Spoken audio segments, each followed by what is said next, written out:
دو روز می شود که مرکز ملی تستی نزد پرزیدنت جمهوری تاجیکستان مرحله از نو به قیدگیری را میگذراند. این مرحله از سنه 10 ایون شروع گردید و تا سنه 30 ایون یعنی 20 روز ادامه میکنند. حالا خواهشمندانی که از مرحله اول به قیدگیری مرکز ملی تستی نزد پرزیدنت جمهوری تاجیکستان نگذاشتند امکانیت دارند حجت‌های خود را سپاریده همچون داوطلب نام‌نویس شوند. شروع از سنه 10 ایون تا 30 ایون با قیدگیری و از نو با قیدگیری برای اشتراک در امتحان‌های مرکزآینده داخل شوی رفته است که در 9 شهر ناحیه جمهوری برآمده شده است. دو تا این نقطه‌های با قیدگیری در ولایت سوخت میباشند. یکی است در شهر خوجند، دیگر در شهر پنجکن.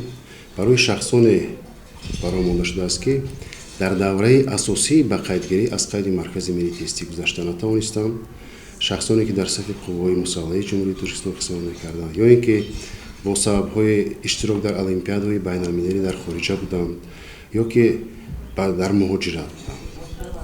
اینچنین شخصانی که می‌توانند که اختصاص‌های خود را تحریر کنند اشتراک کرده می‌توانند.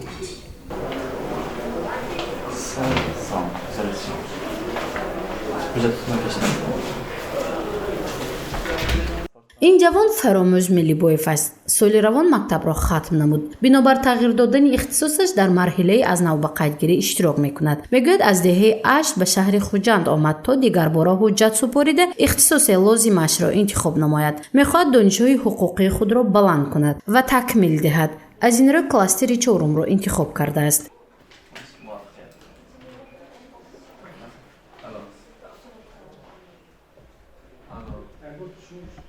برابر فراموز ملیبویف داومی 2 روز نزدیک 20 نفر در این مرحله از نو به قیدگیری حجت سپاریدند. این مرحله تا آخر ماه ادامه میکند. از این رو مرکز ملی تستی نزد پرزیدنت جمهوری تاجیکستان بار دیگر با خواهشمندان امکانیت را فراهم آورد تا حجت‌های خود را پیشکش نموده همچون داوطلب نام‌نویس شوند و در امتحان‌های مرکزآینده شده اشتراک نموده دانش خود را سنجند و دانشجو شوند.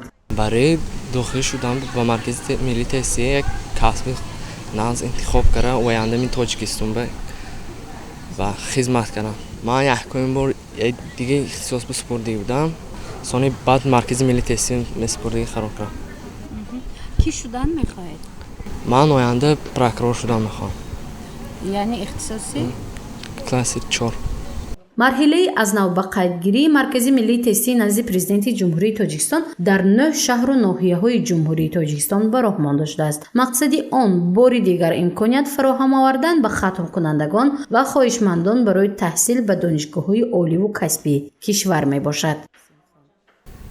دوره اساسی امتحان‌ها از 1 ایول تا 7 ایول برگزار می شود. شخصانی که در دوره اساسی از قید گذشتند از 1 مارس تا 30 اپریل آنها می توانند که از 1 ایول تا 7 ایول امتحان سپارند. شخصانی که عین زمان از قید گذشته ایستادند آنها سنه 12 ایول امتحان سپارند.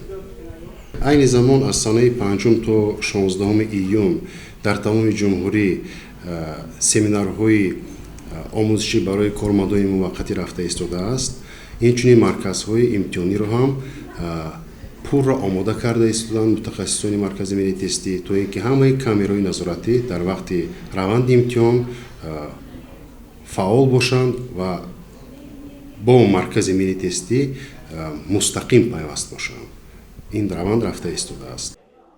مرکز ملی تستی نزد پرزیدنت جمهوری تاجیکستان سال روان 86,000 نفر را همچون داوطلب اعلان کرد. زیرا این گروه حجت‌های خود را سپاریدند و به امتحان‌های مرکزآینده شده آمادگی می‌بینند. از روی تحلیل‌ها 73,507 نفر داوطلبان از حساب ختم کنندگان صنف 11 بوده. باقی مانده‌ها پس از گرفتن معلومات عمومی یا خود ختم صنف 9 حجت سپاریدند. این نشان داد در قیاس با همین دوره سال گذشته کمتر است، اما هنوز به قیدگیری ادامه دارد. گزارش مفتون شکور و نسیم رحیموف برای برنامه اطلاعاتی خبر.